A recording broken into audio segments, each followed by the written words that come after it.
हवा का हो? कुछ कहले रहला याद बा? ऐसन तो कोनो बात ना याद आवत ह। अच्छा तो कटनी हो गई तो भुला गईला? ओहो, अरे बताइबू कि बुझनी बुझाइबू? आ तू का इतना भूमिका बनावेलू हो? कौनो बात सीधे सीधे ना बोल सकेलू? एक तो इतना टेंशन कपार पे खुदे है, ऊपर से लगाबू तू ऐठे। हाँ हाँ, हमरा भी टेंशने में बुझाई। काम निकल गई ना, नहीं याद आवता तो सुन याद करावता ने। हाँ हाँ बताओ तो तनी। खाली खुशी लाई के करो वाला कटनिया हो, खाली खुशी लाई के करो वाला कटनिया हो, कही के दिलो ना झोलनिया ना। सीधे ना बतावे के चाहता है।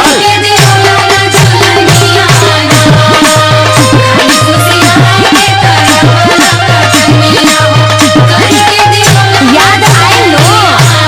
अरे पागल, उ तो हमरा यादे बा, लेकिन कुछ दिक्कत बा। अरे सबर का फल मीठा होला, आ तहरो के मिली सबर का फल, आज ना तो कल। हाँ तो सबरे नु करता ने।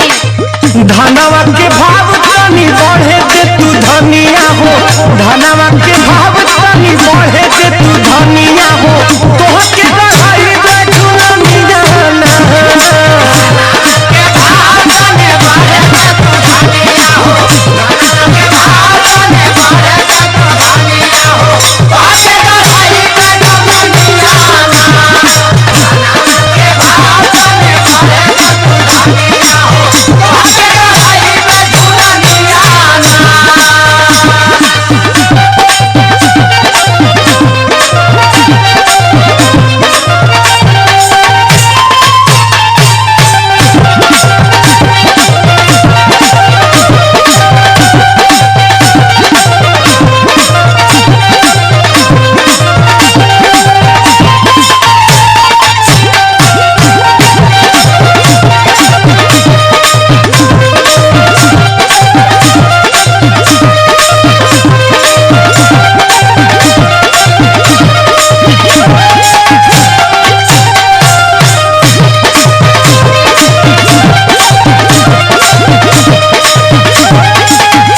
हाँ तो सुन, तू ना बहुत झूठ बोलेला, कहेला बहुत कुछ करेला कुछ ना। अरे पगली, अरे तू ही हमार हीरा है, तू ही हमार मोती है, तू ही हमार दाल है या तू ही हमार रोटी है, सब कुछ तू ही न है। अरे इतना मेहनतिया तू रही बजे न करीला। हाँ तो सुनिए ला, वहाँ पाइबा तो प्यार के न रस पाइबा, रात से जिया पे रजाऊ तो रस जाइबा।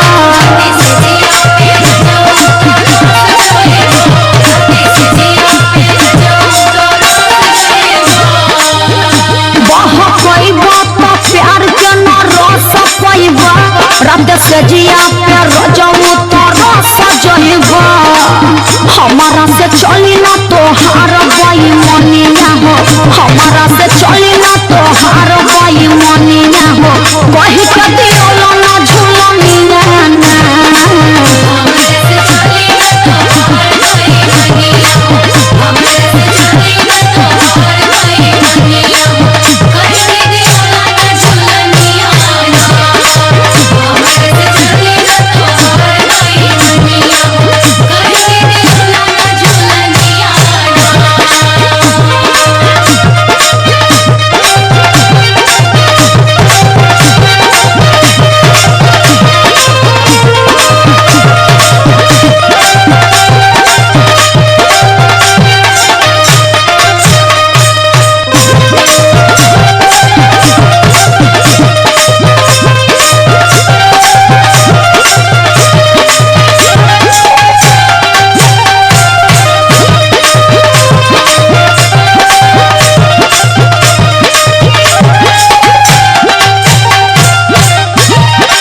अच्छा तो ये बताओ, तो झुलनिए से पेट भरी?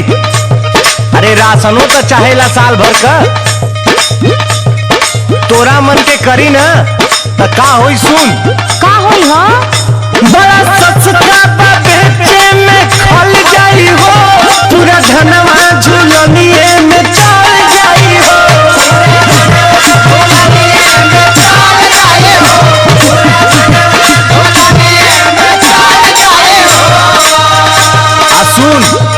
टेंशन मत ले, मर्द के जबान कह देली तो हो के रही। बड़ा सस्ता बा बेचे में खल गई हो, पूरा धनवा झुलनिए में चल गई हो। जेडिया रितेश नहीं पूरी है बचनिया हो, बीपीआ आशीष नहीं पूरी है बचनिया हो। तोहर के गढ़ाई में झुलनिया ना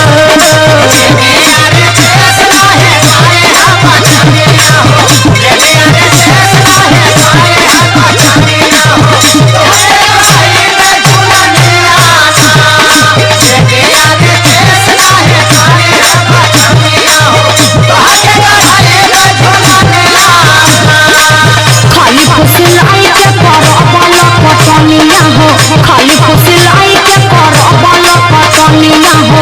कहि के दियोला ना झोलनिया ना, धनवा के भाव तनी बढ़े दे तू धनिया हो, धनवा के भाव तनी बढ़े दे तू धनिया हो। तो